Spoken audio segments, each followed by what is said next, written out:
Hey there, welcome to ADB Stories. Hit that like button and subscribe if you haven't already. Now, let's get into today's story.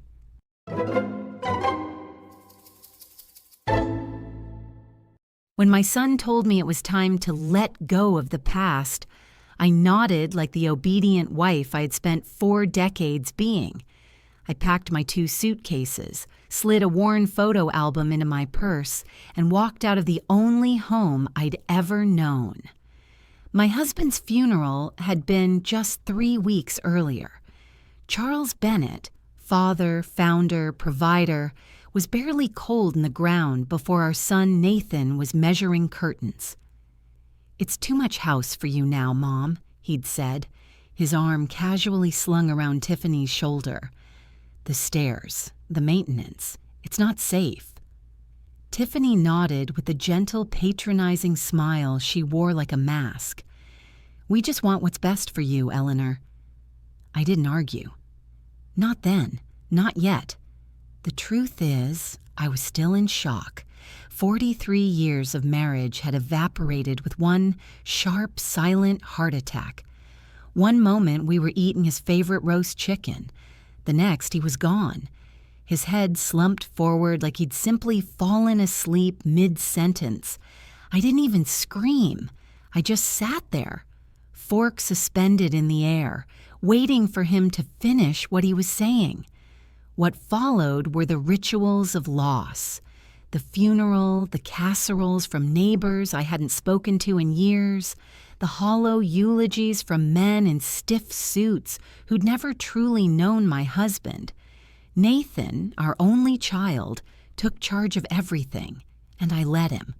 I was too numb to object, too worn down to question the way Tiffany began referring to the house as ours, or how Nathan took the liberty of canceling our joint bank accounts, promising to simplify things for me. I should have seen the signs. A smarter woman might have, a woman less trained in silence, perhaps. On a gray Tuesday morning, while the sky wept gently over the town, Nathan arrived at the house unannounced with 2 large rolling suitcases. "What's this?" I asked, still in my robe. He cleared his throat. "Tiffany and I talked it over. We think it's time you moved out." I blinked. "Moved out? This is my home." Nathan didn't even flinch. "Technically, it's not. Not anymore." And then, like a switch flipping, everything changed. "According to Dad's will," Nathan continued, "I inherited the property and the majority of the estate. You were, well, provided for in other ways." I felt the air leave my lungs. "What are you talking about?" "Look, Mom," Tiffany chimed in, her voice unnaturally chipper. "We've already found a lovely senior living community in Meadowbrook. It has game nights, shuttle service, and even yoga for the elderly." She said, "for the elderly," like she wasn't talking about me, like I was already halfway into the grave. I looked at Nathan again, searching his face for the boy who used to ask me to sing him to sleep, the one who cried when he scraped his knees and begged me to never die. But that boy was gone, replaced by a man I didn't recognize, calculated, cold, transactional. "This is what your father wanted," he added, as if that made it better. He trusted me to carry out his legacy. His legacy. Those were the words that finally cracked something inside me. For 43 years, I had built that legacy brick by brick, scheduling doctor appointments, handling every Thanksgiving, managing the chaos of Charles's business dinners, keeping our finances balanced, even while Charles lectured me about not understanding investments. I had been the secretary, the hostess, the nurse, the emotional anchor. And now I was being pushed out of the picture like a prop no longer needed. I moved into a budget motel on the edge of town, the Sunset Lodge, a place with paper-thin towels and thinner walls. The woman at the front desk didn't even ask if I needed help with my bags. Why would she? I didn't look like someone who had ever mattered. Nathan gave me $300 in cash, folded neatly in an envelope. "Just until we get things sorted," he said, avoiding eye contact. Tiffany handed me a laminated brochure titled Independent Living with Dignity. I nearly laughed. Dignity? There was nothing dignified about what they were doing. This wasn't retirement, it was exile. That night, I sat on the edge of the sagging motel bed and stared at the beige wall, wondering if I had imagined the version of my life where I mattered, where I was loved, not tolerated. But somewhere in that quiet grief, a memory stirred. It was from 3 years ago. Charles had taken me out for dinner, our anniversary, I think, and afterward, in an unusually vulnerable moment, he told me he'd updated his will. "I want to make sure you're taken care of," he'd said. "Nathan has different priorities." He'd been vague. Charles was always vague when it came to money, but something in his tone had sounded sincere, protective. That memory burned in my chest like a pilot light suddenly reignited. Why would he say that, only for Nathan to tell me the opposite? Something wasn't right. The next morning, I dressed in my best church coat, tied my hair back, and took a bus downtown to the law offices of Gregory Walsh, Charles's longtime attorney. I'd met him twice, once at the house closing and once at a Christmas party. He was sharp, methodical, and above all, honest. When his assistant brought me in, Gregory rose from his leather chair, visibly surprised. "Eleanor," he said, shaking my hand, "I've been trying to reach you. Nathan said you were traveling." "Did he now?" I replied, voice steady. "I'm here about Charles's will." His brow furrowed. "Nathan didn't give you a copy?" "No," I said quietly. "He told me Charles left me." "Nothing." Gregory's face darkened like a gathering storm. "That's impossible," he muttered, reaching for a thick manila folder. "Charles was very clear about his intentions. He updated the documents less than a year ago." As he unfolded the pages and began to read, aloud my hands trembled, not from age, but from the weight of what was unfolding. It turned out Charles had left me 85% of everything. The house, the investments, even the vintage Mustang in the garage. Nathan's inheritance was conditional, contingent upon how he treated me after Charles's death. I exhaled, slowly, deliberately. Nathan had inherited nothing, and suddenly I knew exactly what needed to happen next. This wasn't just betrayal. This was war. I stood outside Gregory Walsh's office, gripping the manila folder like it was a loaded weapon. And in a way, it was. Inside that folder was not just Charles's true will. It was a declaration, a warning, a shield, a sword. Charles had not betrayed me. He had protected me in his own quiet, secretive way. He'd seen it coming. Seen the way Nathan's ambition had outgrown his conscience. And while Charles may not have trusted me with our finances in life, in death, he had trusted me with everything. I walked 3 blocks to the nearest coffee shop, ordered a black coffee I couldn't afford, and sat in the corner booth, staring at the document. Every signature, every clause, every number. 85% of everything, including the house Nathan had tried to evict me from, including the accounts he thought he now controlled, including the stock portfolio that Tiffany had probably already mentally divided between new handbags and private school tuition. And Nathan, my only child, was left a portion of the estate only if he treated me with dignity, respect, and appropriate care. Words lifted straight from Charles's own mouth. and by tossing me into a motel with $300 in an envelope, he had effectively shredded his share before the ink had dried. The irony was so rich I nearly laughed into my coffee. Back at the motel, I asked the front desk to print me a copy of the will. The teenage clerk gave me a skeptical look but didn't ask questions. Good. Let them underestimate me. Everyone else had. That evening, I called Gregory and asked him to begin proceedings. I wanted the banks notified. I wanted legal ownership of the house restored. I wanted everything frozen until the estate was executed properly. I wanted the game paused. And most of all, I wanted Nathan to see the chessboard for what it truly was. Gregory, to his credit, didn't flinch at the urgency in my voice. "We'll start tomorrow," he said calmly. "And Eleanor?" Let me be perfectly clear. What Nathan did, forging documents, misrepresenting the estate, coercing you out of your home, it's not just unethical, it's criminal. The word criminal rang in my ears like a bell. Criminal. Not a misunderstanding, not a family dispute, not a sad little mix-up. A crime. I didn't sleep that night, not because I was afraid, but because I was finally awake. I stared at the ceiling of that cheap motel room, listening to muffled arguments through the walls and sirens in the distance. And I made a decision. I wasn't going to be obedient anymore. The next morning, I dressed with care. Navy blouse, gray slacks, sensible shoes. Not flashy, but confident. I checked out of the motel and took a cab to the house I had been forced to leave. My house.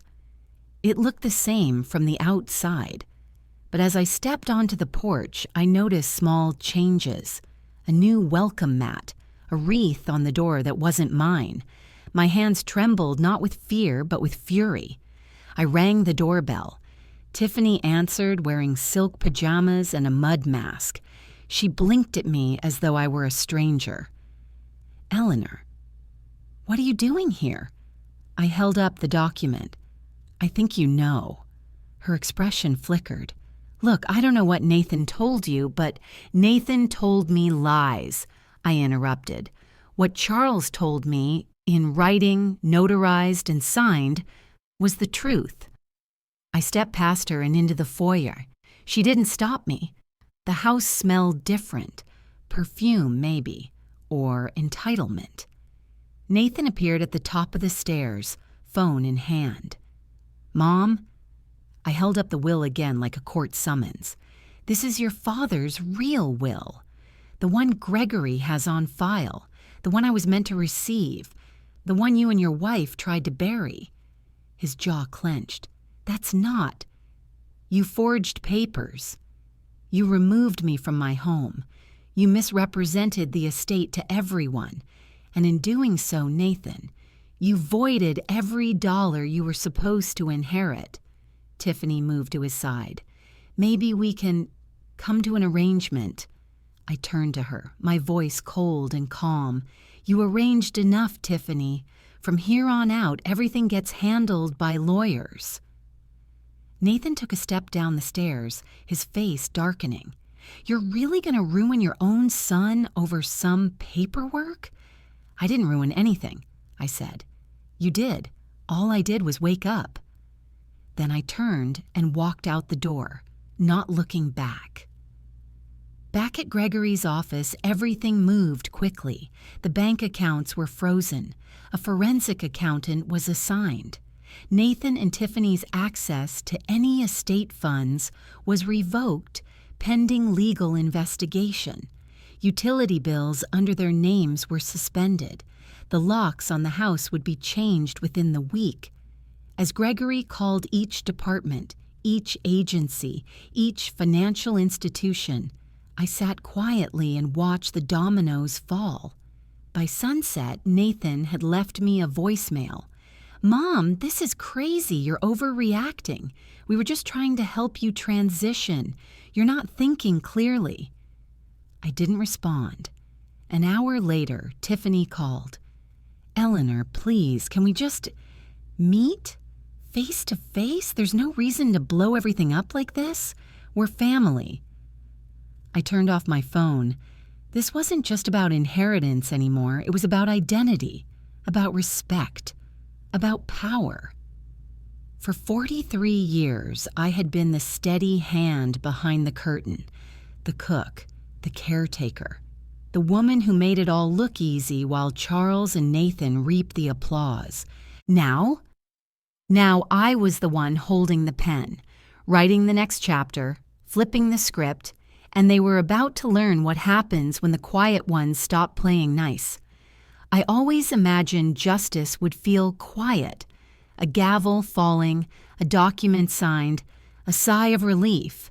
But as I sat in Gregory Walsh's leather office chair, watching his assistant fax legal notifications to every financial institution Nathan had touched, I realized something else. Justice doesn't whisper, it roars.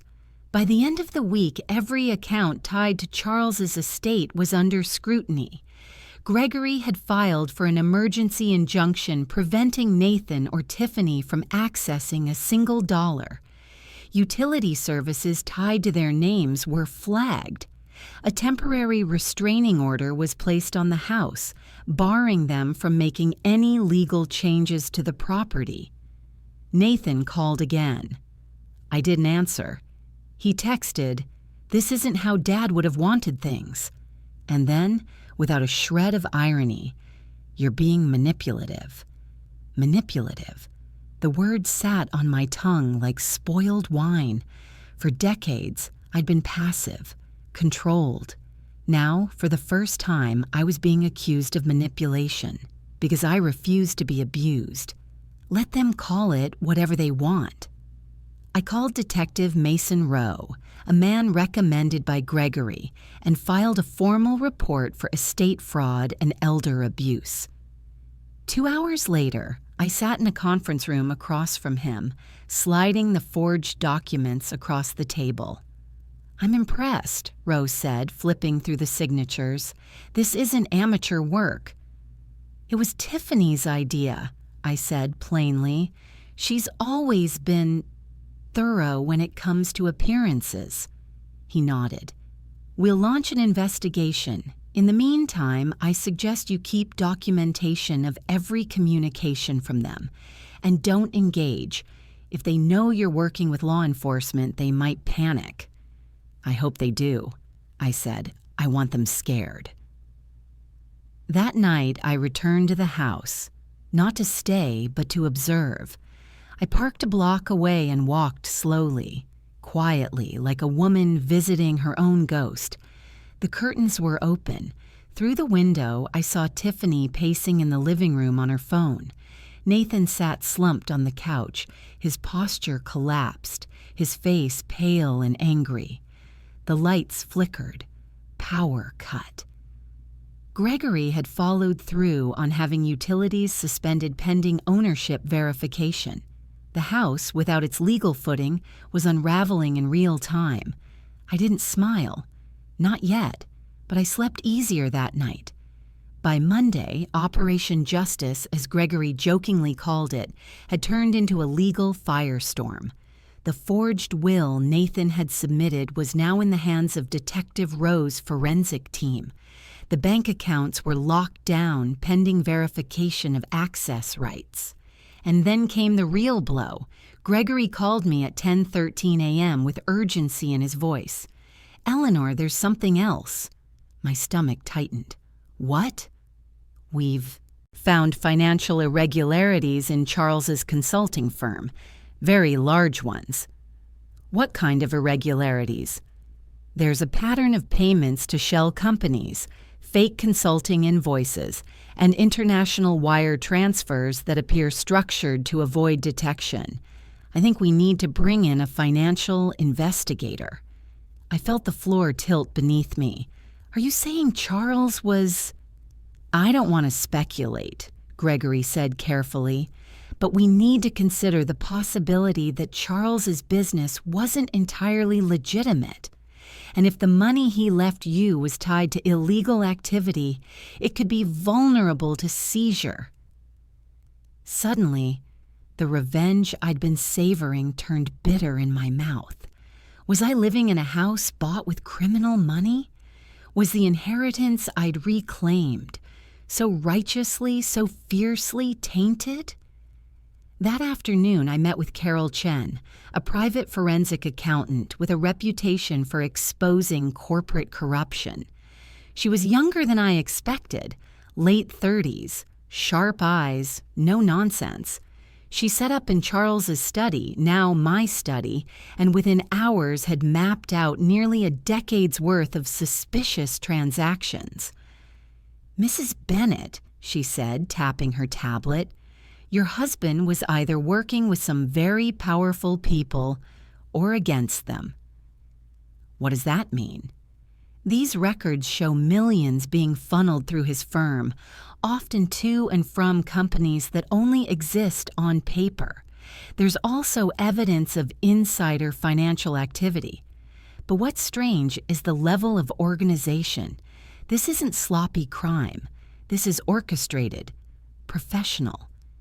I looked around the room, the mahogany desk, the leather-bound books, the locked drawer I'd never opened in 43 years.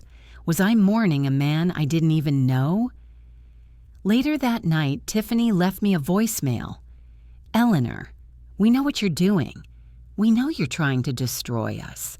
But if you keep pushing this, you're going to regret it.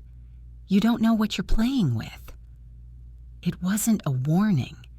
It was a threat. I played it for Gregory the next morning. He didn't laugh. Neither did Detective Rowe. In fact, Rowe immediately filed for a protective order and began requesting search warrants for Charles's business accounts. That same day, Nathan showed up at Gregory's office, unannounced, angry, demanding a meeting. Gregory declined, so Nathan called me instead. "Mom, we need to talk. This is getting out of control." "You made it that way." "I didn't think you'd fight back." That was the most honest thing he'd said in months. "I know you didn't," I replied. "That's what makes this so satisfying." He was quiet for a beat. Then his voice softened. "Please, for the sake of the family, for the sake of your grandson." He said grandson like it was a weapon, like it would melt me. "You mean the grandson you didn't let me see for months, the one you used as a prop while you stole my home?" Another beat of silence.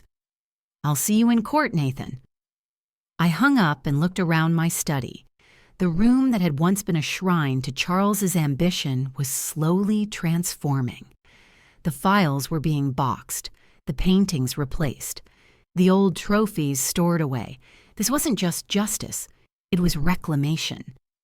I was reclaiming my identity, my dignity, and now, perhaps, the truth about the man I had loved for over 4 decades. Whatever that truth turned out to be. The irony wasn't lost on me.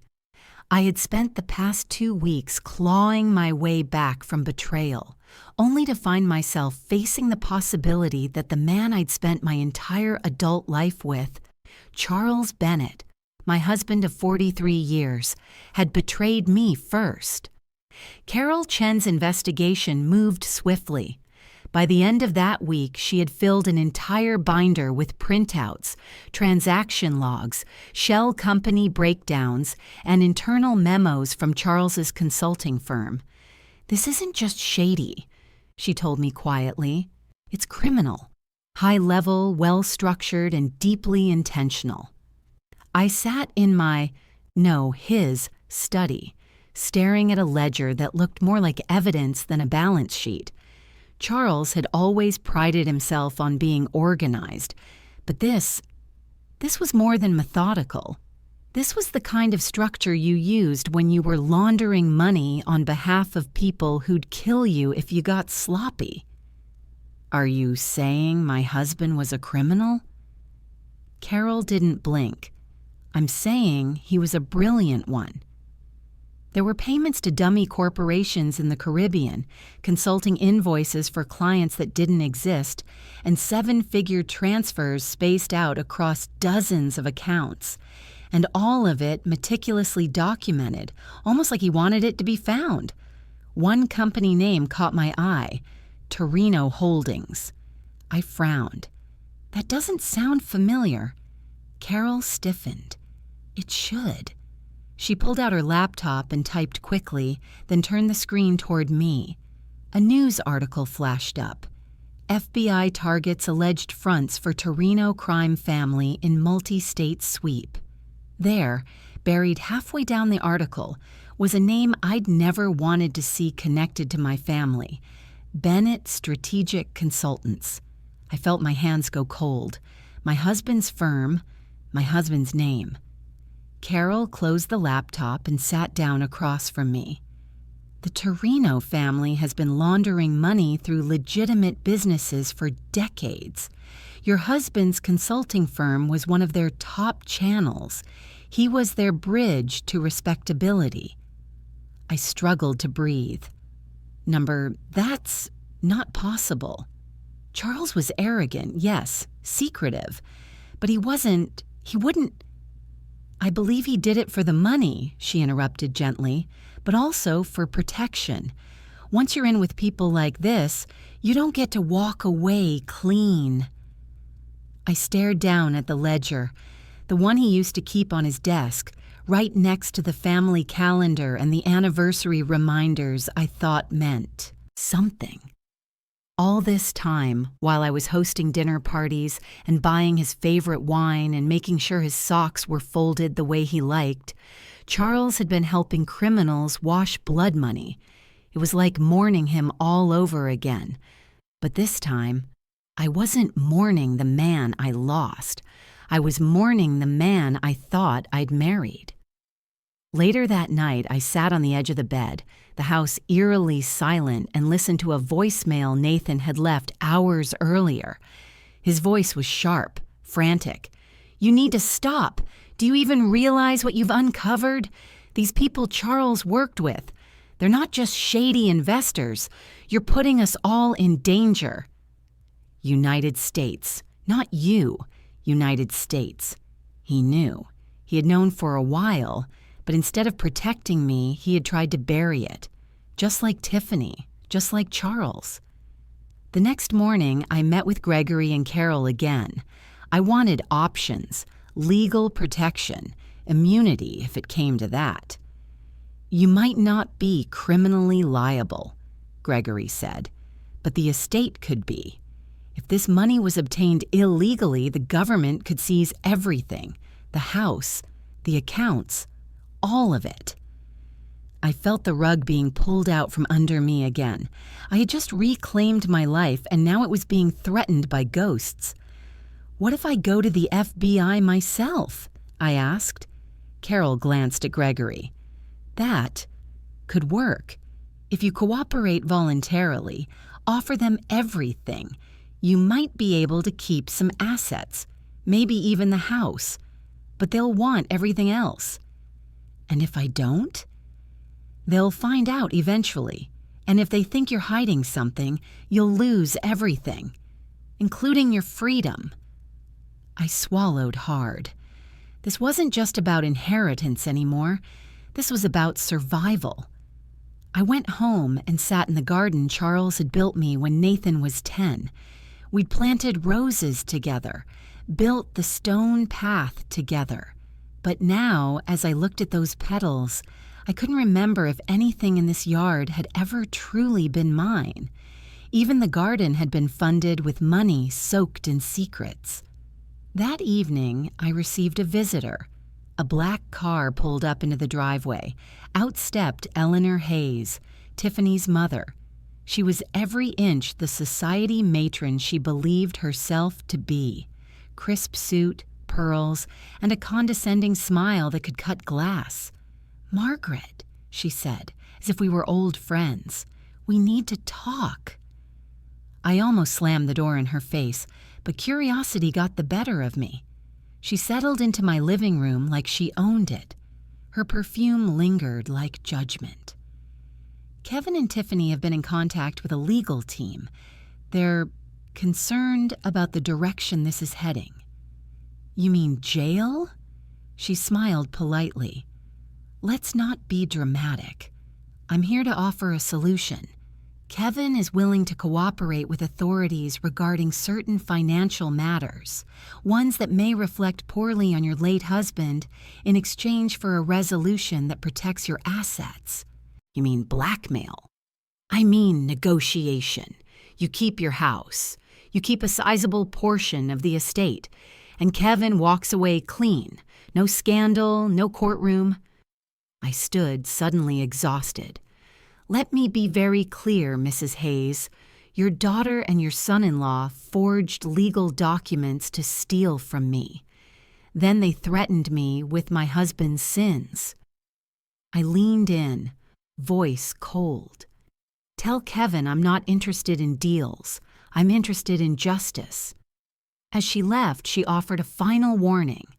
There are people who won't appreciate the attention you're attracting. Then she was gone. I locked the door, pulled the shades, and poured myself a glass of Charles's favorite scotch. Then I picked up the phone. Carol, I said, how fast can you get me in a room with the FBI? Because if I was going to lose everything, I would lose it on my terms, not theirs. The FBI office was colder than I expected, not in temperature, but in tone. Sterile walls, serious faces, eyes that scanned you like an equation waiting to be solved. I was ushered into a glass-walled conference room by an agent named Sarah Martinez, who looked as if she'd walked out of a legal thriller. Sharp jawline, pressed suit, zero tolerance for charm. She slid a recorder across the table. Mrs. Bennett, anything you say in this room is voluntary but will be recorded. Do you understand? I nodded. You'll find I'm done staying quiet. Agent Martinez leaned forward, fingers steepled. Tell me everything. And I did.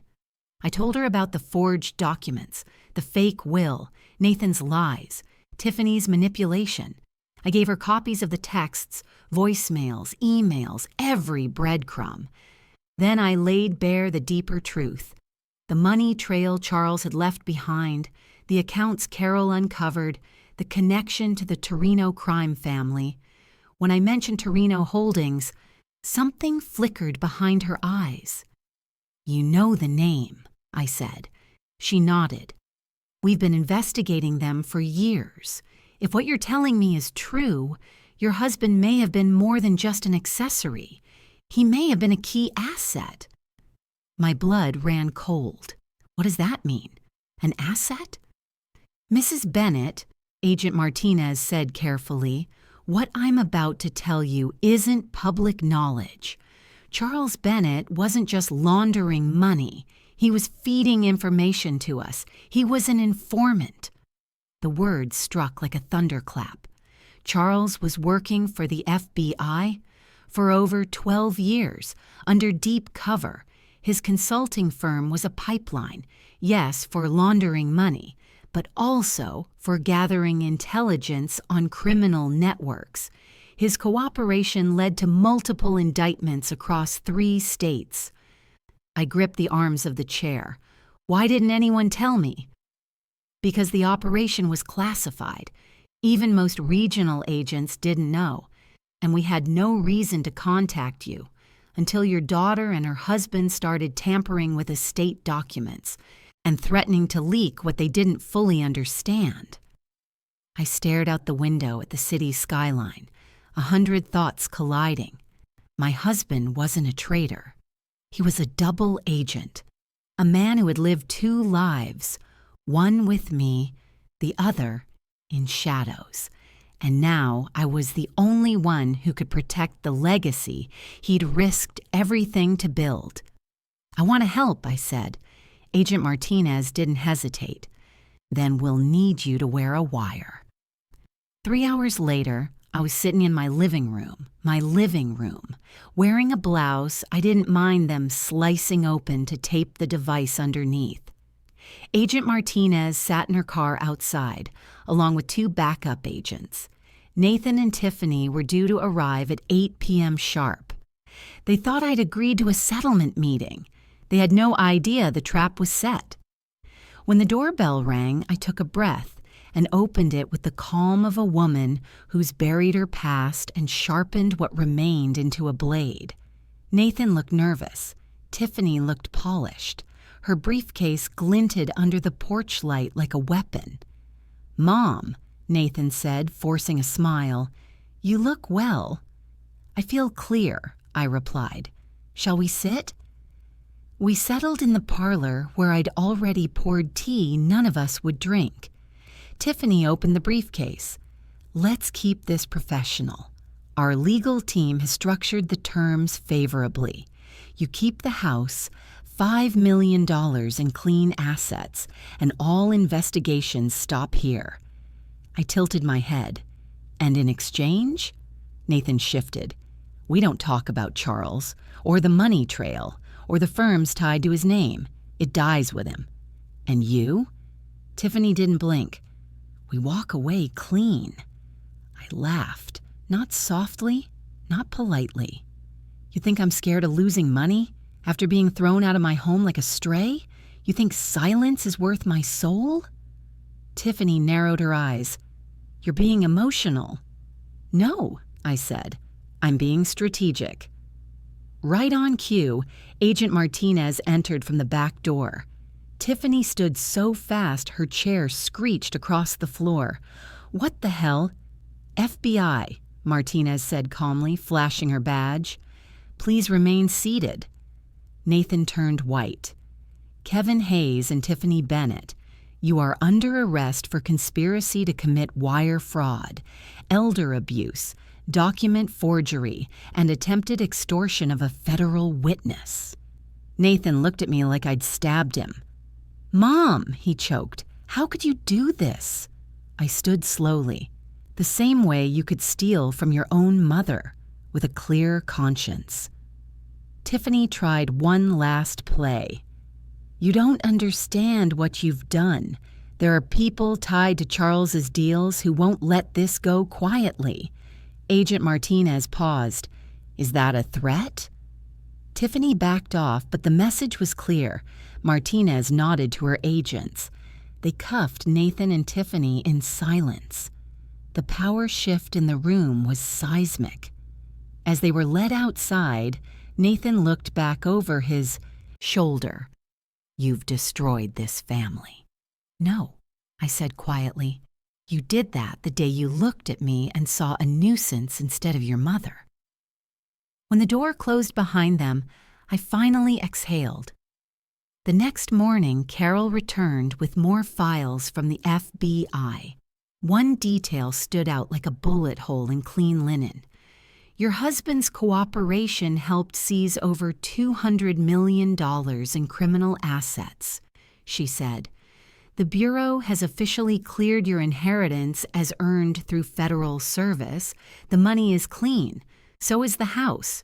I stared at her, stunned. "So, I get to keep it all?" She smiled. "You get to choose what happens next." And for the first time in my life, I wasn't choosing survival. I was choosing power. 6 months ago, I was a woman in exile, sleeping on a sagging motel bed, living off hush money from the child I once cradled in my arms.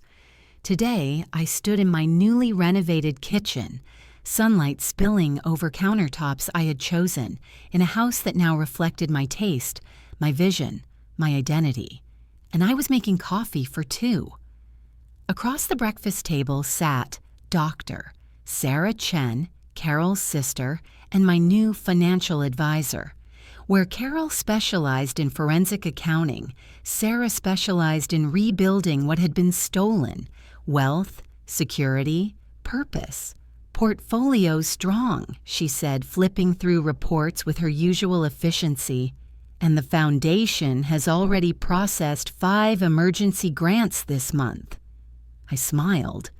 The Margaret Bennett Foundation for Elder Protection had become more than just a pet project. It was my mission. Funded by $15 million of my now-cleared inheritance, the foundation provided legal aid to seniors facing financial abuse from their own families. It was the kind of organization I wished had existed when I needed it. Now it bore my name. "Any word from Netflix?" I asked. Sarah looked up. "The production team's finalizing casting. They want to call the limited series The Widow's Ledger, a true American betrayal." I laughed. An actual laugh, the kind that starts in your stomach and doesn't care who hears it. Let them. If my story makes even one daughter-in-law think twice before forging a will, it'll be worth it. As for Nathan and Tiffany, they were serving 18-month federal sentences after taking plea deals. The media dubbed it the inheritance heist, and for a while my face was everywhere. Morning shows, true crime podcasts, online forums filled with women posting comments like, "This gives me hope."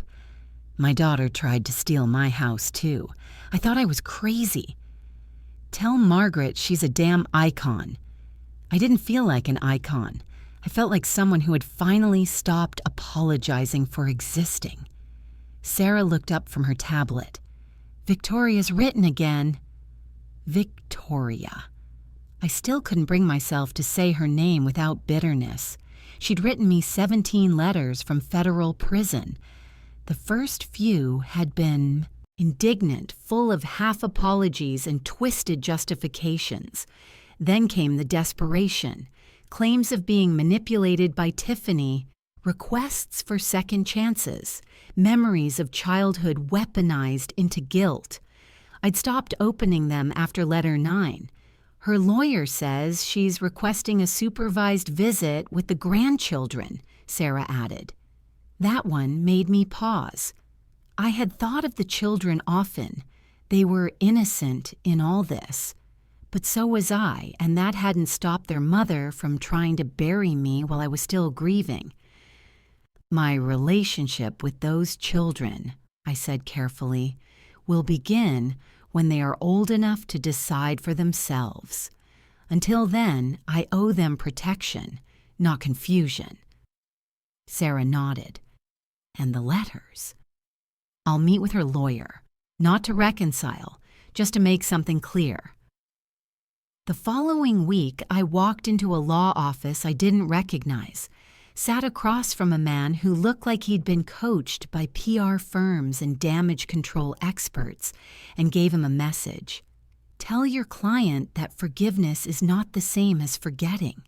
That I remember every insult, every lie, every time she called me useless or implied I was too dumb to understand the world she was building around me." The lawyer cleared his throat. "She's remorseful." "Good. She can be remorseful in her cell." I stood to leave. "Tell her I built something beautiful from the ruins she tried to leave me in. And tell her that if she wants to be part of my story again, she'll need more than words." He nodded slowly. "What exactly does she need?" "Change," I said. "Real, hard, painful change, and a whole hell of a lot of time." That night I returned to my home and walked through every room. The old office Charles once guarded like a fortress was now my art studio. Sunlight beaming across half-finished canvases. The wine cellar Tiffany had planned to install was now a reading nook, stacked with books about psychology, justice, and, perhaps ironically, estate law. And in the guest bedroom, on the dresser, sat a small frame with a quote from Eleanor Roosevelt. "A woman is like a tea bag. You can't tell how strong she is until you put her in hot water." I was scalding. In the morning, I opened an email from Channel 9 News. They wanted me to keynote a symposium on elder financial abuse prevention in Washington, D.C. I clicked accept. They'd underestimated me for decades. That was their first mistake. Their second was forgetting that when a queen survives the storm, she doesn't go back to the board the same. She rewrites the rules. 6 months ago, I was a widow with no home, no money, and no voice. Today I am the founder of a national foundation, the subject of an upcoming Netflix series, and, most importantly, the architect of my own story.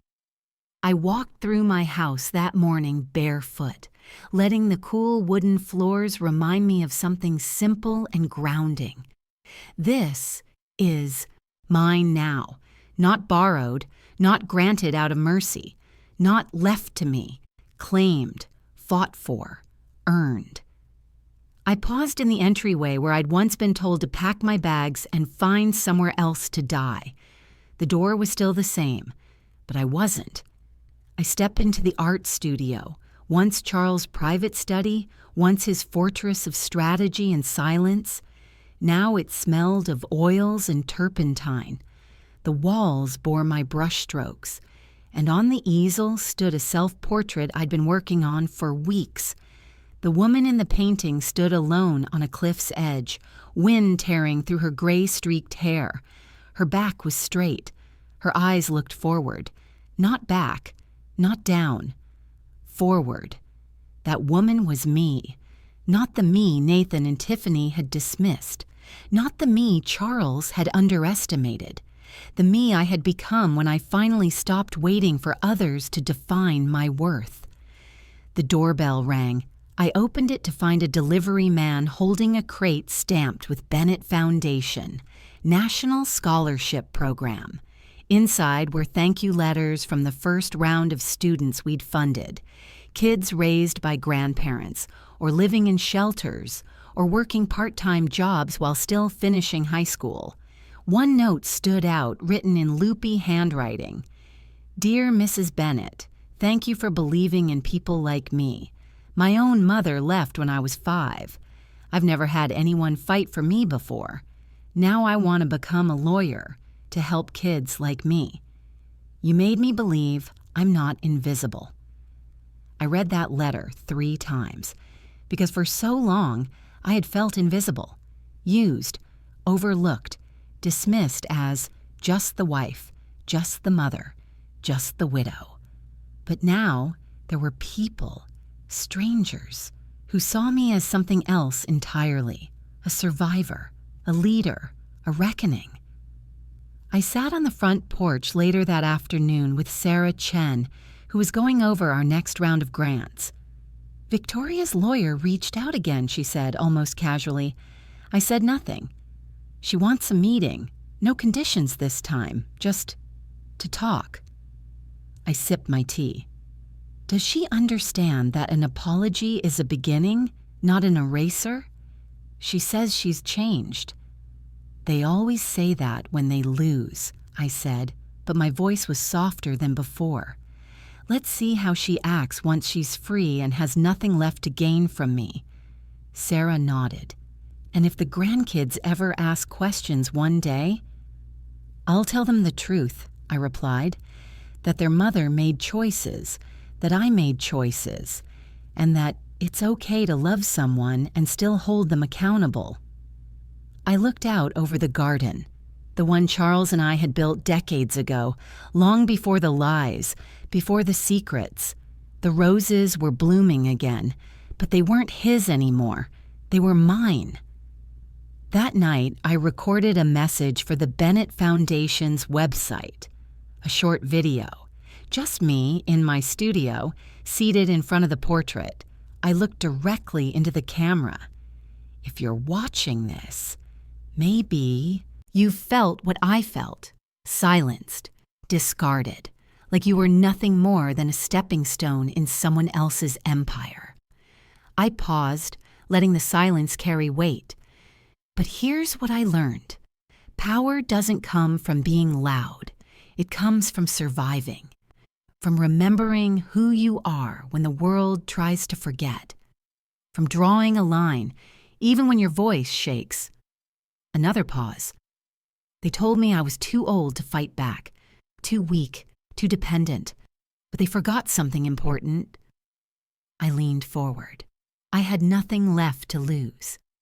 And sometimes, that's the most dangerous kind of person in the room. I ended the video with a soft smile. Thank you for listening, and if someone has tried to silence you, I hope my story reminds you that your voice still matters, because it does, and so do you. The next morning, I painted the final brushstroke on my portrait and signed my name in the corner with steady hands. Eleanor Bennett. Not Mrs. Charles Bennett, not Nathan's mother, just me, a woman who lost everything and used it to build something greater. And that, I realized, was the best revenge of all. Not getting even, becoming everything they never thought you could be.